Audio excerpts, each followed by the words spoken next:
welcome. Thanks for coming. We're here for an AMA with Champion Finance. Um, we had Aaron last time, maybe it was a month ago or thereabouts, and I think had a really good AMA, and Champion has launched a bunch of new stuff since then, and made a very kind offer to help people recover from the spooky rug that we had a few days ago. So with that, David, would you please introduce yourself and tell us a little bit about about your role with the team and how you came on board? Sure, I'd be glad to. Like I said, I guess before we started recording, I mentioned a little bit.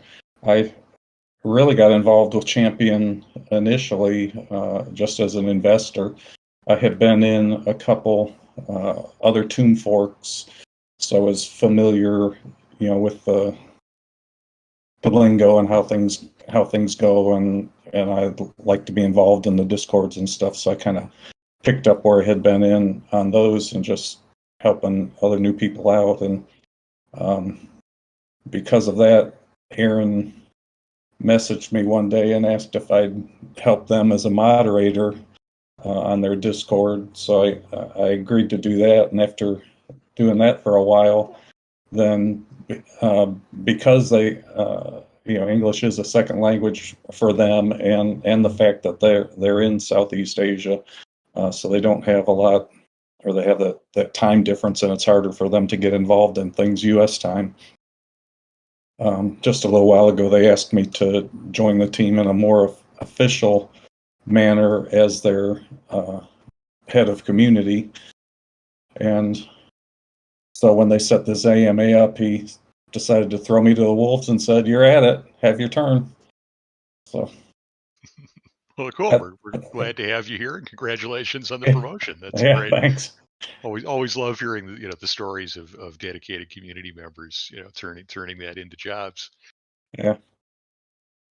So cool. So would you start us off then with just a little history of Champion and how you guys launched? And I know there have been a bunch of changes, and we'll kind of work our way into those as we go forward. Sure. For those that weren't, or just a refresher for people that didn't hear the first AMA,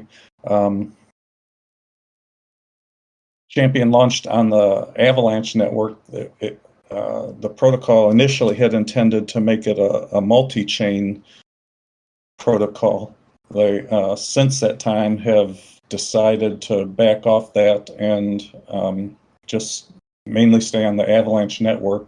But as a way to go kind of pseudo multi-chain, they started off with one peg token. We've now expanded to 3 peg tokens, but they're all on the Avalanche network. They wanted to expand to a more broader range, I guess, to give people more choice in what their preferred crypto investments were. So our second peg token was launched shortly after I think the first AMA was done, and that is our EVIC token, and that's pegged 1-to-1 to Ethereum. And just a couple weeks ago, we launched our third peg token, BVIC, which is pegged 1-to-1 to Bitcoin. And again, both of those are the wrapped versions of those tokens on the Avalanche network. So the protocol shares our Champion token, our CHAM token, as the one seniorage token on the protocol with 3 peg tokens. So that's been up to this point has been the major emphasis during the past month, which is a lot in and of itself. But along the way, the team is very dedicated and aggressive and active in making changes as they're needed, as they see the needs of the community change, or the areas that they anticipated would work this way don't work as well as they thought. So they they're really quick to find solutions to areas of weakness in the protocol and try and address those. And I think one of those, in finding those, they were able to write into the EVIC and the BVIC contracts enough flexibility to allow us to do a lot of the things that we have on the table now and going forward. And in retrospect, in doing that, some of those flexibilities weren't in our original PEG token, which was AVIC. And in their desire to allow all of the PEG tokens the same flexibility, they decided to, I guess, for lack of a better word, do away with the AVIC token.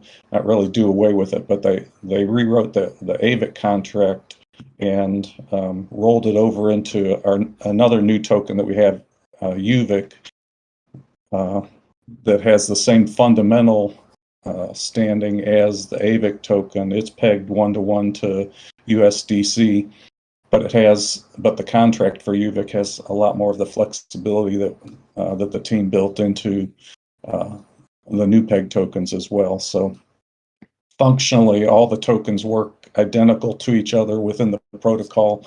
All the same capabilities are there. All the same staking provisions are there. So that's kind of how we got to where we are right now.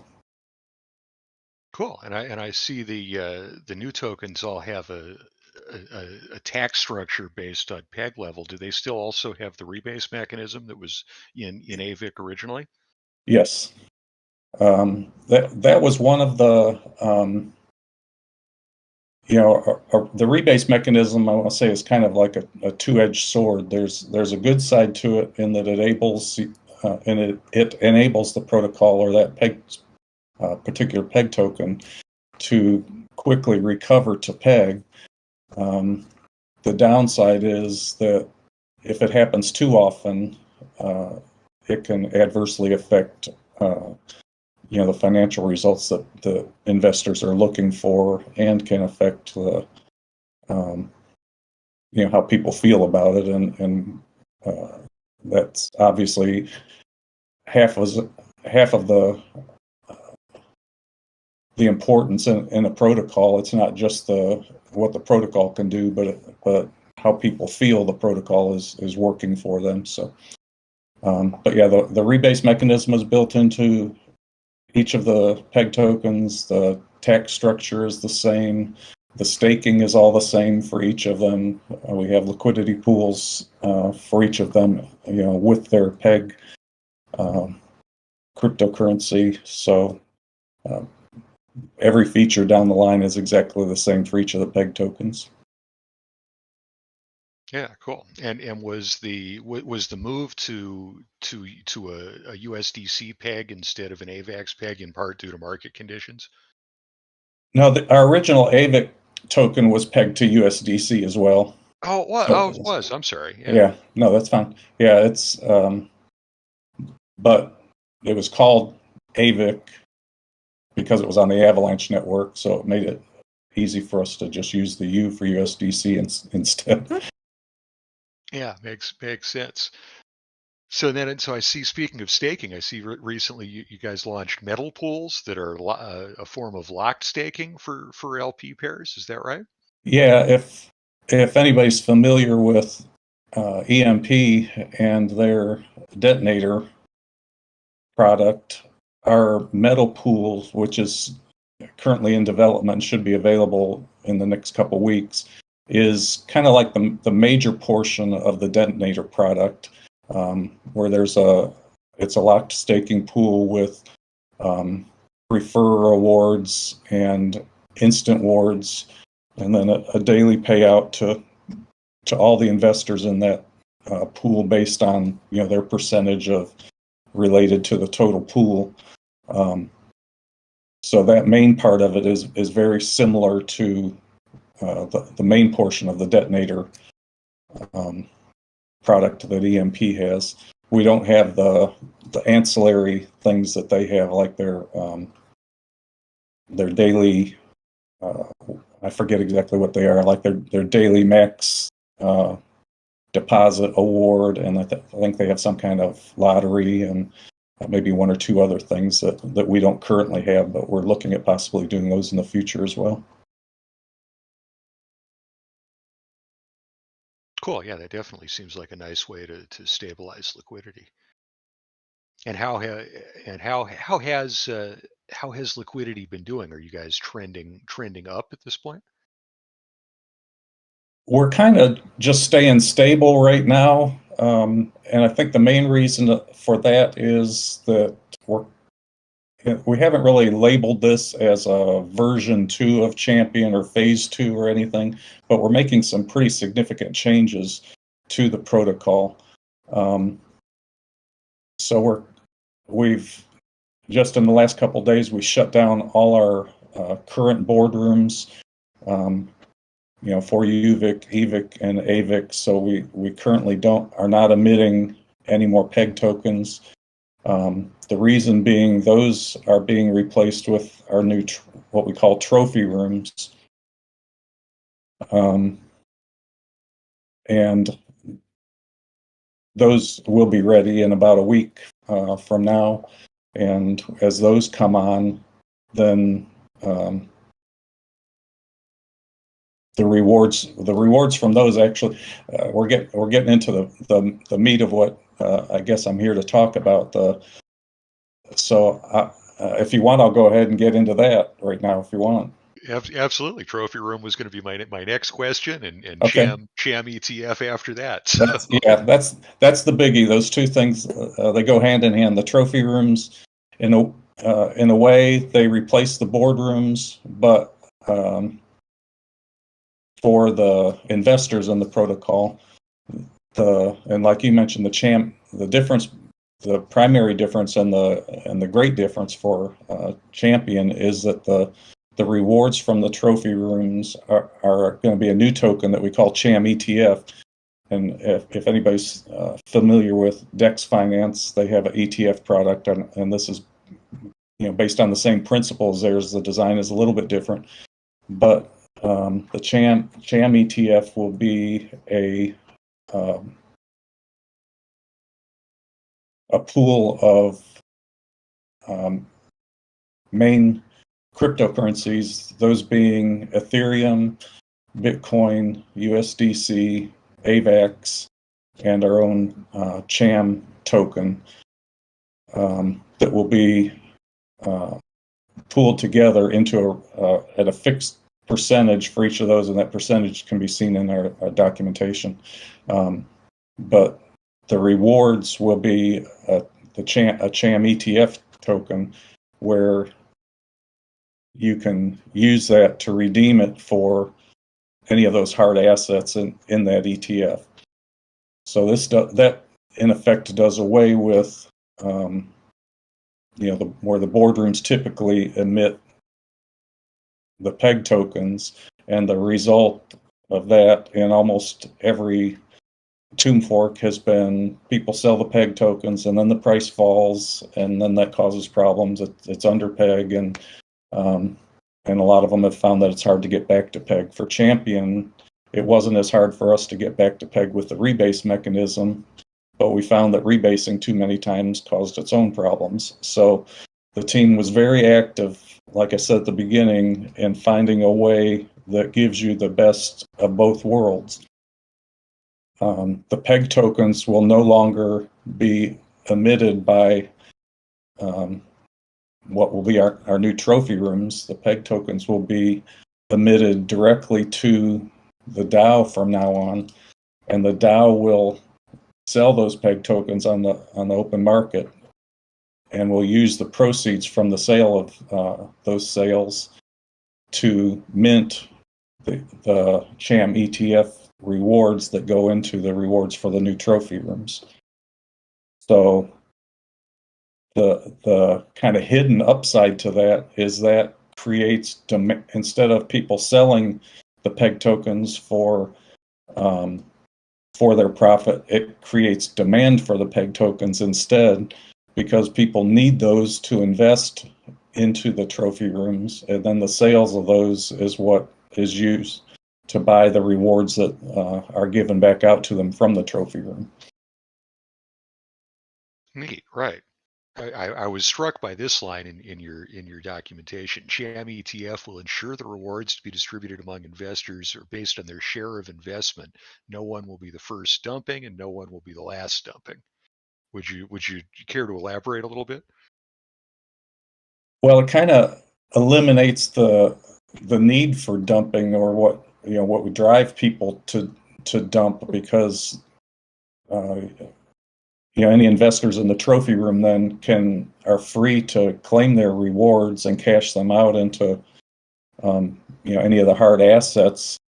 Those assets have already been provided by the sales of the peg tokens previously. So if they take their CHAM ETF and in effect what they do is they burn that ETF token and redeem it for the underlying assets from that pool. So the sales of those don't affect the peg token, the price of the peg token, or the TWAP, and which doesn't affect the printing in the trophy room anymore. Right. Obviously, there still will be peg tokens floating around, and people can and will sell them, but the DAO remains more in control of what happens ultimately with those, and the purpose, or what they can do in that case, is if somebody does choose to dump some of the EVIC and puts it under peg, then that's the DAO's responsibility to buy or sell tokens on an as-needed basis to restore that level that they're trying to maintain for the price of that peg token. Well, that makes sense. So DAO will be actively buying under peg and selling over peg to help maintain. Exactly. Yeah. Yeah, nifty. I think it's clearly worked pretty well for DEX. They've been very stable. So I'm interested to see what will happen. So what's just to remind everybody, what's the time frame for these for metal pools and trophy room that you're expecting? The trophy rooms are set to launch next week, the 2nd for the EVIC trophy room, the 4th of November for UVIC, and the 6th of November for BVIC. And then hopefully within a week or so after that, the metal pools will be up and running as well. Very cool. We're quite timely then. Yeah, for sure. One other important thing to mention with the trophy rooms, and it ties into the metal pools. Let's go down the road and say the metal pools are completed, because that kind of brings us full circle with all the areas functioning. Metal pools will have LP staked in them, either CHAM, AVAX LP, or the peg tokens and their corresponding cryptocurrency LP. Those will be staked in the metal pool where they earn rewards. When they do that, they'll get a token. That token will then be used to go to the trophy room and stake in the trophy room, where they earn their CHAM ETF, and also what we call an extra add-on rewards token, which we won't really get into today, but the next major product after we get all this out, the team has started working on a DEX, and those extra add-on reward tokens will be used to airdrop to those people tokens for the new DEX. So not only do they get their LP rewards, they get CHAM ETF rewards, and down the road they'll get rewards in our DEX. So it's designed where they're gonna earn at 3 or 4 different levels along the way. So it's a great compounding effect, and actually to let out a little bit of alpha here. The CHAM ETF token that they earn in the trophy rooms, when the DEX does come on board, they'll be able to stake into the DEX to earn rewards in the DEX as well. Oh, very cool. And is the DEX still going to be a balancer fork? Yes, I believe so. Cool. I'll be interested to see that. And do you know if the team's planning to move all the liquidity over there? I know I think we only have one Tomb fork running on a balancer fork right now, and I know they've had some challenges getting the oracles to work. Yeah, I haven't talked with them specifically about that, but from what I've heard, I do think that is the plan. Cool. Looking forward to seeing that. That'll be fun. Yeah, we can come back and talk about that when it happens. That'll be great. Yeah, absolutely. Well, good. Well, I think then we've basically covered the high level. Is there anything else that that we should cover before we get into audience questions? No, I don't think so. Good. I figure we don't want to recover everything that we covered in AMA 1. So Yeah, I didn't want to go back all the way back to the beginning. all right. So Logus 767 asks, elastic algorithmic tokens with rebase mechanism. Interesting point, but how will Champion Finance avoid market manipulation, avoid a negative rebase, and not affect the token and thus keep investors confident in the ecosystem, also taking into account the volatility of the market? Well, for right now, I think the answer is at the moment we have rebase turned off completely for all the peg tokens. What we do with the rebase function is determined by the community. That's open to a community vote. But the plan is, and the design of this system is that because the peg tokens will be emitted to the DAO, and they'll control the price based on what they sell and what they buy back. The goal is to maintain a TWAP of 1.03 to 1.05. So in that case, a rebase almost becomes meaningless to the protocol because the DAO is able to maintain the balance that that everyone wants for it. Yeah, that makes sense. Let's see. Dev123 asks, or states, I agree with you guys. To sustain the rebase, there has to be stability in price. Achieving that would require some additional mechanisms to reduce sells, since the more advanced utilities are more in the future. My suggestion would be an anti-dump feature that would keep the price stable when there are sells by buying back the token with a larger percentage when whales sell. Also, with the model set up to go across other projects and services, are you looking to peg the value of the tokens with a more stable coin to maintain the valuation and price? As far as the automatic buybacks, I don't know if that's something that the team is working on behind the scenes. As far as their selling and buyback features, that would be something I'd have to ask them in more detail. I'm sorry, what was the second part of that question? With the model set up to go across other projects and services, are you looking to peg the value of the tokens with a more stable coin to maintain the valuation and price? Oh, well, that's one of the reasons why Champion chose to use 3 peg tokens. One of them is pegged to a stablecoin, USDC. The other 2, maybe the investors that were interested in those are less risk averse, if you want to call it that, but they're willing to take the chance that Ethereum and or Bitcoin is bottomed out, and they think that investing in our EVIC or BVIC token would be a better thing for them. So we kind of leave that option up to the individual investor. Yeah, makes sense. So actually, we've got a couple of questions I see about community voting and proposals. Would you just talk for a minute about governance and how what how that has gone and what your plans are on that front? There hasn't been a whole lot of a need for it in the past.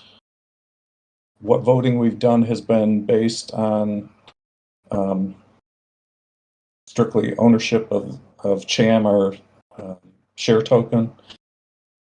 I think the team is seriously considering expanding that to LP holders as well, because we found out that it can be disadvantageous for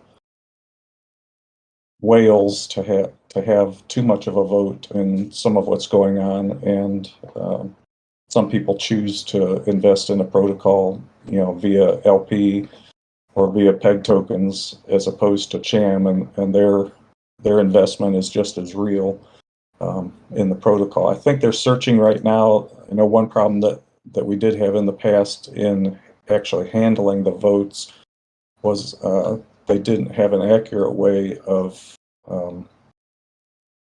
tabulating the votes with including CHAM that was staked in any of the pools.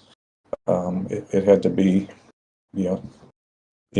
actively, or I guess in your wallet at the time in order for you to place a vote. So I think they're looking for ways around that. So that is an area that's in a little bit of a flux right now, but I think that should get ironed out soon.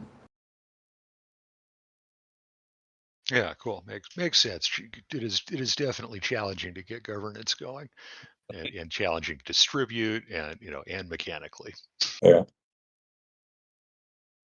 Let's see. Logus asks, will Champion expand the LP or metal pools to other big dexes or AMMs, or will LP pools only be on the Champion Finance platform?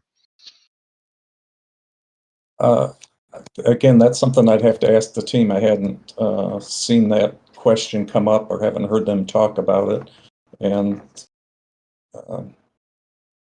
yeah, so I don't really have the answer for that. I'm sorry. Yeah, no worries. We don't expect 100% success rate on audience questions. Mugshade asks, what do you know or think of other peg protocol systems like Xgrape, Xwalrus, Xserene? And if you're not comfortable talking about other projects, you're welcome to say that as well.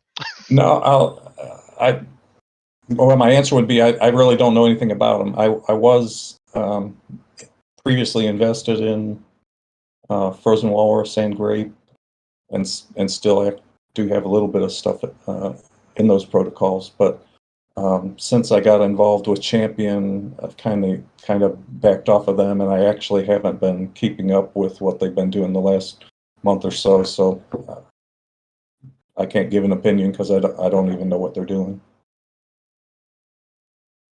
Yeah, fair. Yeah, I haven't stayed up on those either. And let's see, now we've got a couple questions about nodes. So would you talk about what you guys mean by nodes, and what the offerings are, or what they will be? With our original peg token AVIC, we had nodes, and I think from the original AMA, as it was discussed, it was just nodes in name. It was just a form of single-sided staking is all they were. But I think that's one of the areas that through these 2 or 3 months that Champion has been running, that they found that it wasn't producing the value that they wanted for the protocol and or for the investors. So they've chosen to do away with nodes at this time. The nodes that people had, we had a little bit of single-sided staking recently for the EVIC token as well, but all of that has been put on hold. What nodes are still there are still active for those that hold them, but as they get out of them, they won't be renewed. And there aren't plans right at the moment to implement anything else. Yeah, that makes sense. It sounds like the metal pools really take that Yeah, exactly. role, right, Yeah. of trying to lock up some liquidity, and better to Right. do it with liquidity pairs than with single side. Yeah, that's what I was going to mention. If they did do it, I'm sure that they would do it as a LP type of node, but maybe they call it something else. I think half of the battle with nodes anymore is that nobody really defined what a node was, and then just the word nodes has gotten a bad taste in everybody's mouth from the last few months. So you almost don't want to use that word in your protocol. Right. I mean, I'm in a number of node projects. Only one of them actually provides me with an RPC endpoint. Yeah, right. So let's see. We've got another one from Logus, who was reading your docs and white paper and realized that the new products seem a bit complicated to understand. So, is the CHAM ETF friendly to anybody with no tech and cryptocurrency experience?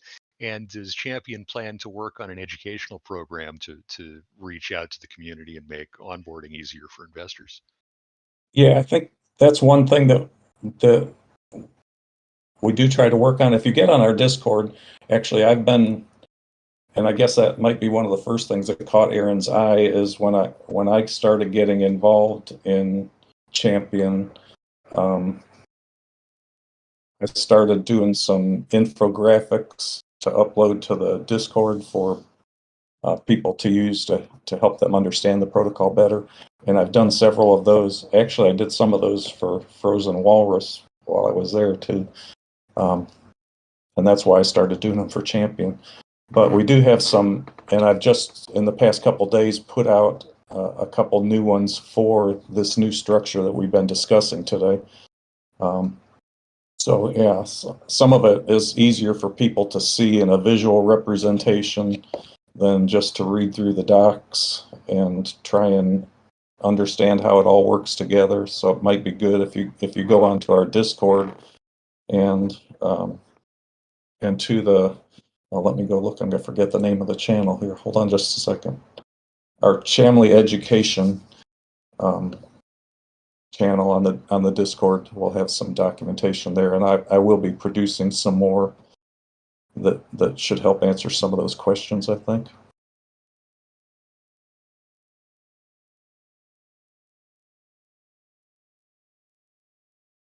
Yeah, cool. We'll look forward to seeing that. Super Skills asks, there seem like so many different options. What's the best strategy for someone new, like a low risk to high risk strategy? And here, I also just want to add to this. It makes me think of the vaults that Dex Finance just launched. And do you guys have any plans along those lines in the future?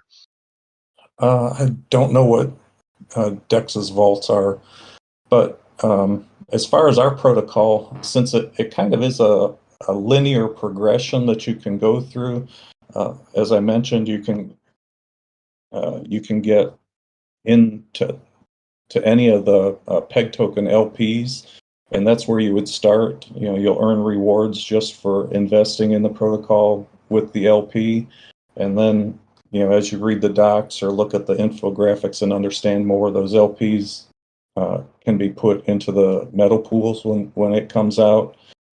You'll earn additional rewards. Then you can put the token that you'll get for that deposit in the metal pool and put it in the trophy room and earn even more rewards on top of that. So it's you can for sure you can dip your toes in and just buy some of the peg tokens and form some LP, or if you just want to buy the share token and go straight into the trophy room, that's a very simple entry point too. And if you wanted maybe the simplest thing that you could do right now, there is I say a beta version. You do actually get the CHAM ETF token, but you can go onto our website now and go to the CHAM ETF page, and it basically is a savings account if you want to look at it that way. You can mint your own CHAM ETF right now, instead of staking into the trophy room and earning rewards, you can just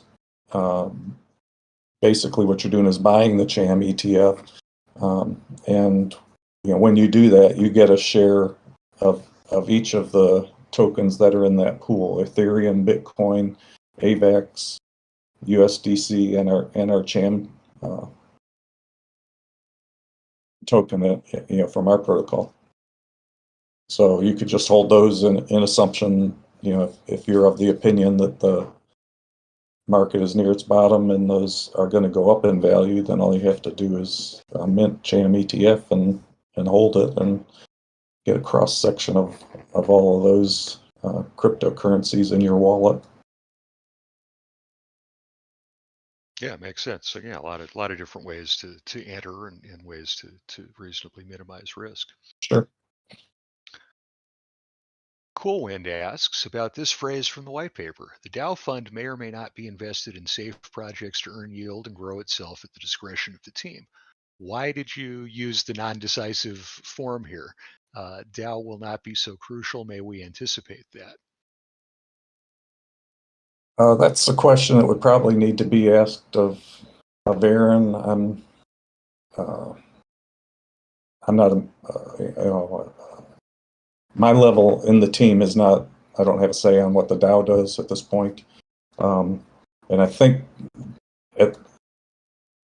a similar question was asked in the original AMA about what other exterior investments or whatever the Dow may be undertaking at that time, and I don't think it's changed any since then. They're mainly working on protocol right now. I don't think they've undertaken any exterior investments, and I don't know how they would do that. It would probably be best to answer. Yeah, that's fair. It certainly makes sense to retain the optionality to do that. Right. And Logos has another one. Can you tell us in your own words why the DeFi world needs another protocol with ETF products and elastic-algorithmic tokens like Champion? Do you think this innovation will improve the user experience regarding vaults and the longevity of the project? Well, like they say about, what they say about opinions. So my opinion and a couple dollars will get you a cup of coffee. So, but I think that being said, I think where Champion's headed with the ETF reward pool is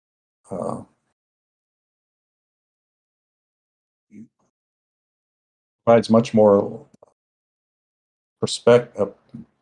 prospects for a lengthy run and for a better return, more stability than in the past, where you don't see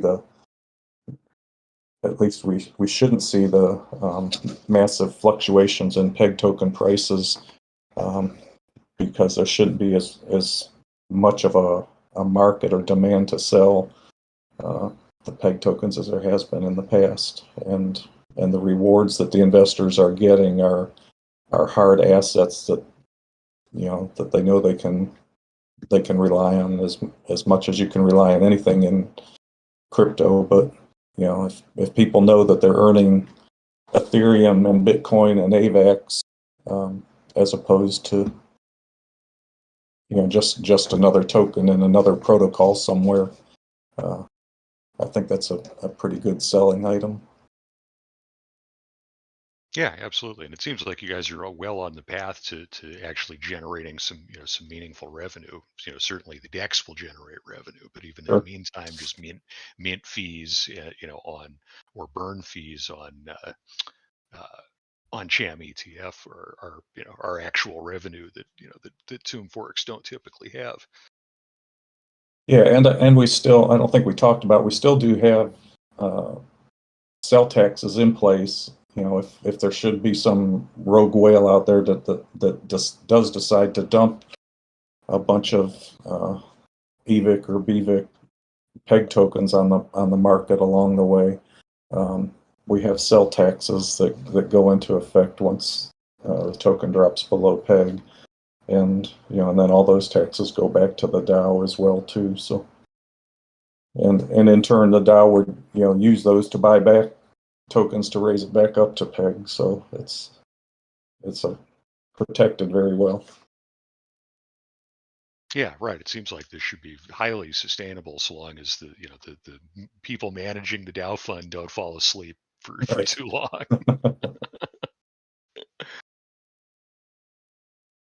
So let's see. So then Kaner asks, I admire Champion's open communication and declaring inspiration of projects such as Amp Money and Dex Finance. What reactions have you gotten from those project owners, if any?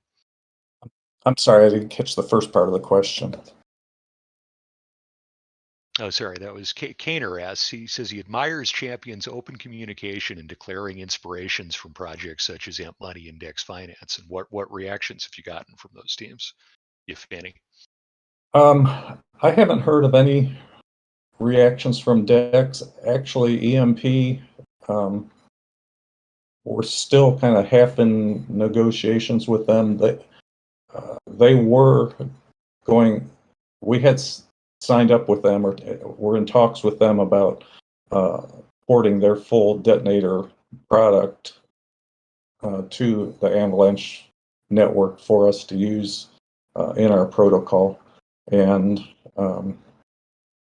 we weren't able to work out the scheduling with them based on what they have going on and our time frame needs for what we've got going on right now. But so there's a good relationship between our two teams, and that may be something we work on further down the road. But that's just on the back burner for right now. Oh, cool. But yeah, nice connection to have. And right. I mean, certainly if you've both built a very similar product in parallel, I imagine you guys could join forces and sell it on other chains pretty effectively. Yeah, for sure. Yeah, excellent. Well, good. Any other questions from the audience? Anyone? Anybody I've missed?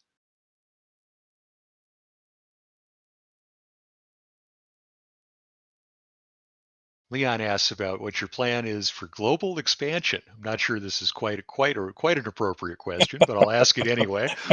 which regions are you focusing on, or is it focused on building and growing to gain customers, users, and partners? I thought you were going to say global takeover, but yeah, I don't know. Like I said, I think the team being based in Southeast Asia has a good handle over there, and they kind of just brought me on board to at least have a presence in the Western world and be able to get the word out a little bit better over here. So that's all that we got going on right now. We don't have too grandiose plans to the Champion will be the one protocol to rule them all. So we'll get our piece of the pie and move from there. As long as we can provide a good product for our investors that's sustainable and rewarding for them, we'll be happy. No global domination by Q2 no, next year. Huh? And yeah, that's right. Not next year.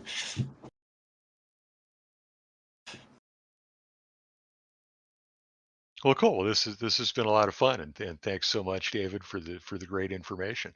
Well, I've enjoyed it. I appreciate it. And yeah, do you have anything you'd like to say in closing? And anybody else, please get last minute questions in. Yeah, I'm not used to all this talk, and my throat's starting to get a little raspy here on my end. I'm gonna have to get used to this, I guess. The only other thing I would bring up is the spooky rug Oh yeah, the thing that we talked about. Right. I don't know what we need to do on your end, or if anything really needs to be done. I'll just mention that the team from Champion has committed to donating $2,000 worth of our CHAM ETF token as payouts to members of your community and members of our community combined. for people that, were in a loss because of Spooky. We realize that that's just a token probably of what a lot of people lost, but we'd like to show our concern and our appreciation for everybody. And I think in talking with Aaron today, the best, easiest way to handle it maybe would just be to compile a list of, you guys compile your list. I can talk on that if you want me to, David. Sure, that'd be great. Sorry, I've been at work, so I just got able to get up here. Yeah, so for everyone who's listening, Aaron and I have been talking about it. So we're going to compile a list. So for those in Raiders, and some people have already received some money back. So, but I mean, if you received a small amount based off your percentage, I know some people only received like $5 to $10. And I'm sorry about that, guys. There's only so much to go around based off percentages. But please submit a ticket within Raiders Discord, or submit a ticket within Champion if you're here from Champion. And Aaron and I are going to look through the transactions, find out who has received money previously and who hasn't based off the people who have submitted. And then we'll start, and then with your ticket, submit your transaction hash ID and proof that it was your transaction, and then your wallet that you would like money sent to. And then we'll start filtering through those, and then reach out and let you know when we're sending money and how much you'll be receiving based off the percentages that we work out. Super. Yeah, very cool, and just super cool of you guys to do that. It's more about the doing it and helping people come back from the how awful it feels. Yeah, I agree. Than even the amount sometimes. Yeah, and it won't be a big amount, but it'll give people an entry point into Champion Finance too, since it'll be paid back in our CHAM ETF token. That could always be redeemed, of course, but it gives you a reason to get in there and poke around and find out more about us. So yeah, hopefully people will stick around. Yeah, it means a lot to us that you guys were willing to do that. I mean, we've had nothing but a great relationship with your team since the first time we hosted the AMA with you guys, and I've been in contact with Aaron basically on and off since then. So yeah, we're just very grateful, and thanks so much for that. Oh, you're sure welcome. We're glad to. I say Aaron's glad too. I didn't play any part in this, so other than passing on the messages. Yeah, cool. Well, good. Well, thanks again, David. This has been super informative and interesting. Thanks everybody for coming and for asking so many good questions. Thank you for having me again. I appreciate it. Yeah, our pleasure. Yeah, thanks, David. So yeah, good to talk with you guys. We'll be uploading the audio to YouTube. So if you want to hear it again, that's where it will be. If you're hearing it on YouTube for the first time, please like and subscribe. I'm Dejanic. I've been here with Julian and Relentless, and we've been hosting David from Champion Finance. Thanks so much.